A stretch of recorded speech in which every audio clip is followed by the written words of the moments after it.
Hello, everyone, and welcome to another Sound Advice with Alexis Marin. That is me. I'm Alexis Marin. I'm a registered drama therapist, a life coach, and a speaker. Over the past week and a half, I have been sick. I am in the process of recovering. I think you can still kind of hear the ick in my voice, but I'm feeling much better. But it's been an interesting process being sick recently. I haven't been sick for a really long time, which is a wonderful thing, but I got it. So here I am recovering, and I had a lot of time to think about the concept of asking for help and how incredibly important that is when it comes to making connections with the people that you love. Having been sick with something that's very contagious, obviously there is a bit of isolation and loneliness that can come along with when you don't feel well. And really what you would like is to be next to people who love you and would want to take care of you. And that's not an option because you don't want to get them sick. I'm not typically a person that does very well with asking for help unless it's something very specific that I know I cannot do by myself.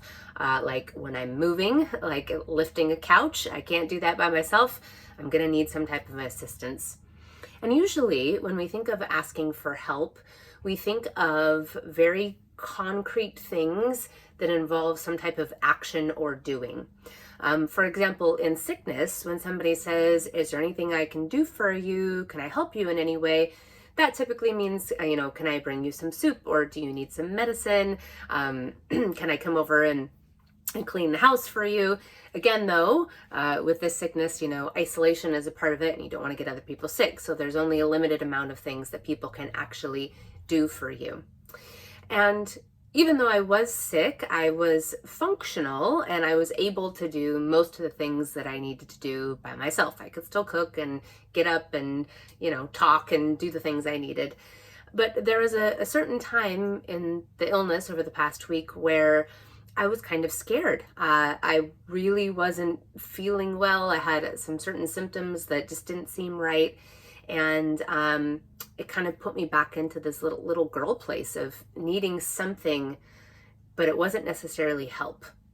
So in hindsight, what I realized that I needed was three things, and they all end with ANCE. I needed guidance, I needed reassurance, and I needed nurturance. The guidance that I needed was I needed advice. I needed to know what to do. I needed to know what to do from medical professionals, and I needed to know what to do from people in my life that had perhaps been at this place in their sickness before.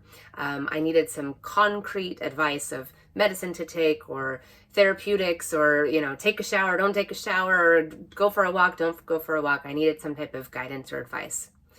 Assurance, I needed to hear, again, from the people who had been there before, or from medical professionals, or even just my family and friends, that I was going to be okay. Hearing that from people was important. And also hearing, if you reach a certain point, these are the certain symptoms to look for where maybe it's not okay and you need to go get some more type of help or some more type of professional care. That falls back into the guidance category or advice category, and assurance that up until that certain point, though, things are most likely going to be okay, which really calmed me down. And lastly, I needed nurturance. And this was a hard one because really the nurturance that I wanted was for my loved ones to be next to me, to watch movies with me, to cuddle with me, to pet my head, and to tell me that everything was going to be okay. And as an adult, that's limited. And also in this sickness with the isolation, that was 100% limited. And so I really did most of this alone, unless I was reaching out and telling people how I was feeling, and then people were checking in on me, which was important. But that nurturance factor, especially of touch, I could not have. And really in hindsight, I realized that I probably could have done a better job of reaching out to the people that are closest to me and asking for nurturance in the way that it was capable of being given to me at the time, which was through the phone or through FaceTime or just some type of companionship, even sitting here and doing Zoom with somebody I could do, and that probably would have distracted me in a positive way to help me feel better as well. So I know that a lot of us suffer from the plague of not being very good at asking for help and not even knowing what that help is.